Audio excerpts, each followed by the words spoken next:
Alright everybody, welcome to an introduction to Minecraft tutorial. Today's tutorial is all about the very basics of mobs. Mobs are what Minecraft calls all the non-player characters, or NPCs, and little creatures and critters that spawn, and the enemies and terrible things that can spawn in Minecraft. This does not include player characters or things like trees or grass items like swords. So we'll go over all of the little mobs, and boy, there are a lot.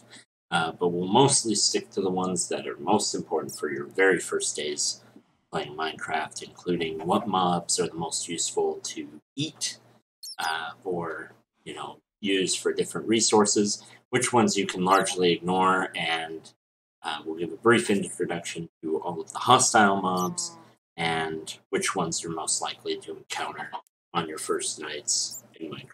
So, first of all, there are several categories of mobs. There's passive, there's neutral, and there's aggressive. Passive mobs will never attack you, even if you attack them first. So these are all the passive mobs, and we'll go down the line and discuss them very briefly.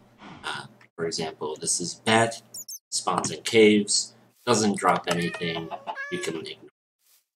These are cats, they come in all sorts of different colors, they spawn in villages, they can be used to scare away certain aggressive mobs like the Phantom, but otherwise they're just cute and nice to have. Chickens are a really good source of food because they provide eggs and chicken, but they also provide feathers.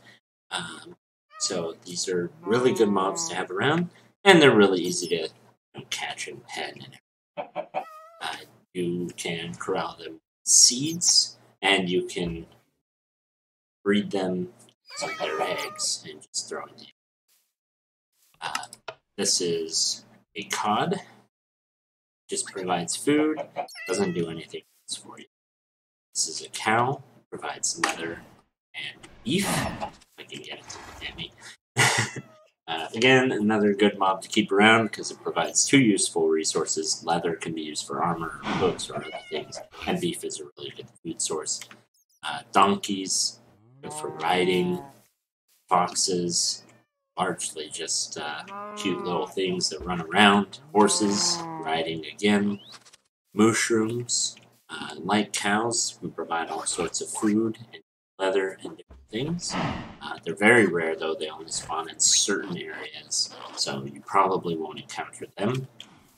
Mule comes from a horse and a donkey, just like in life. And it's an ocelot. It's just a cute little mob. You can no longer tame these.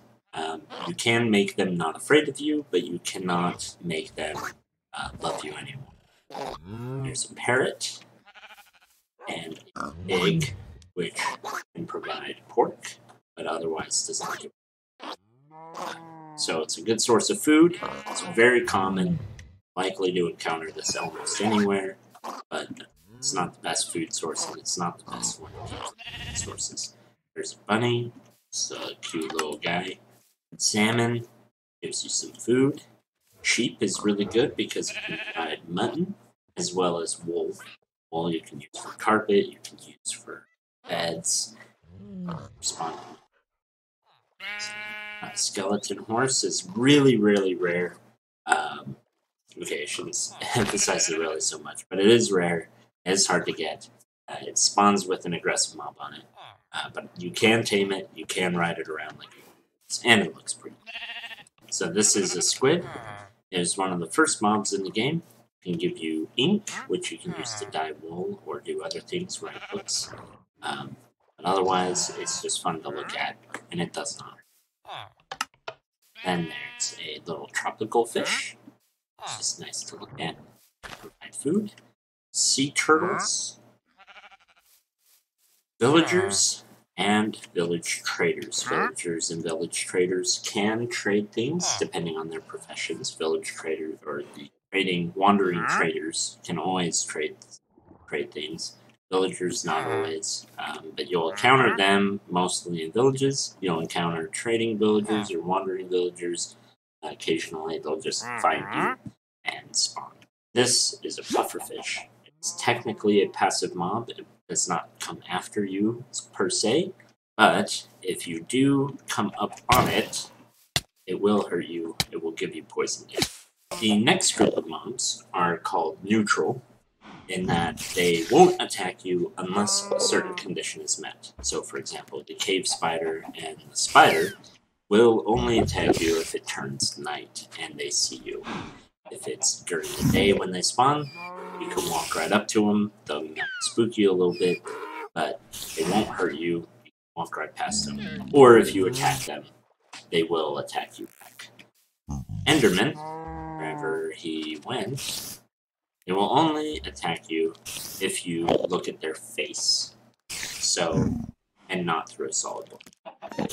So, see, he's not attacking me, but if I break this glass and look at him in the face, he gets all angry.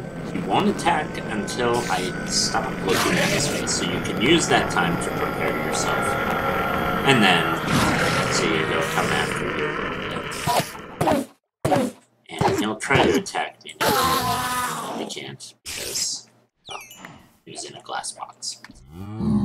Zombie pigmen will only attack you if they get attacked, for example, like that, and now see he's coming after them. Bees only attack if you threaten their nest, and same with most of these. Llamas, panda bears, polar bears, and wolves will really only attack you if you attack them.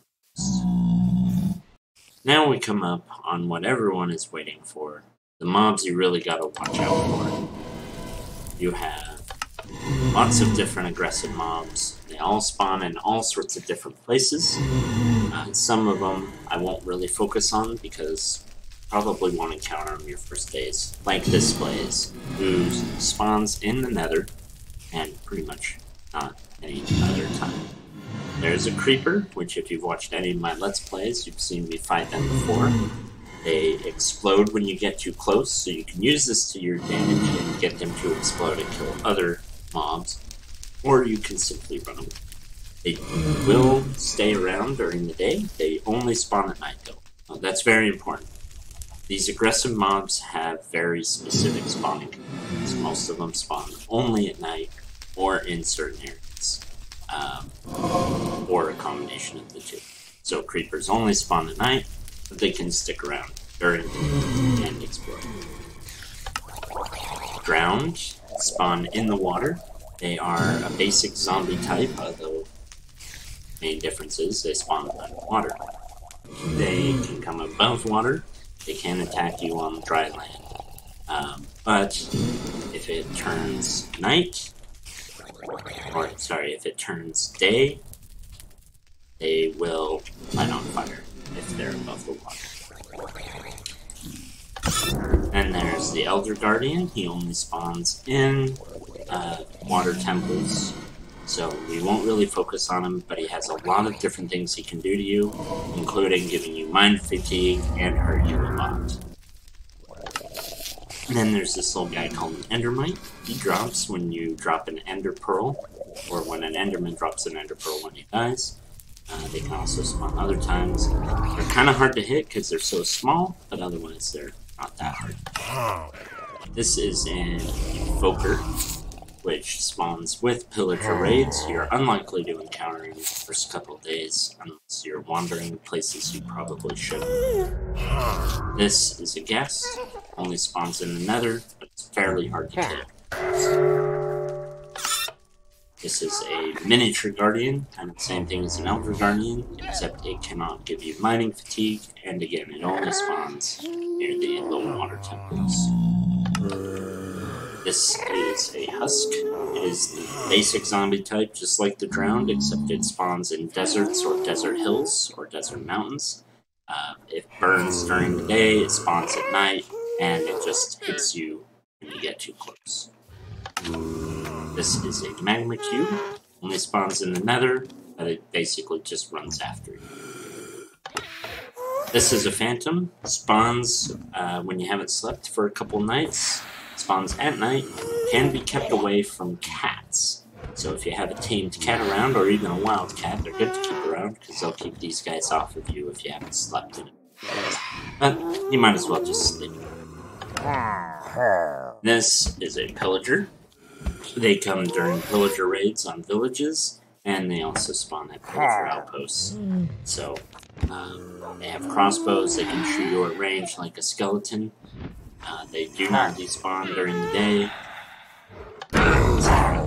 This is a Ravager, which is having a hard time getting out of the little spot it's in. Oh! So this Ravager has gotten out, and you can see he's pretty aggressive. And they're pretty hard to kill. They spawn with pillager raids, and they're like the big boss of them. Ooh, I might die.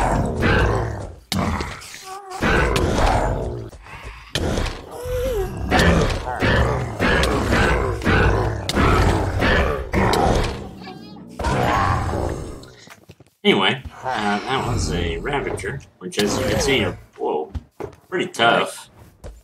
And can apparently attack you through walls. Anyway, so next we have a Shulker. This spawns only in the end. Please stop that, will you? Anyway, they're mostly defensive, as you can see. It just kind of sits there in its little box. This is a Silverfish. Like the Endermite, they're kind of hard to hit, but they're small. They don't hit, I mean, they hit hard enough to worry you, but they're relatively easy to kill. And mostly spawn near end portals. This is a skeleton. Comes out at night like a zombie. Can shoot a bow. If you're on a harder difficulty, can shoot a bow really accurately, and they'll mess you up a little bit. But otherwise, they burn during the day, so get them out from under those trees, wait until it's daytime, and let them burn.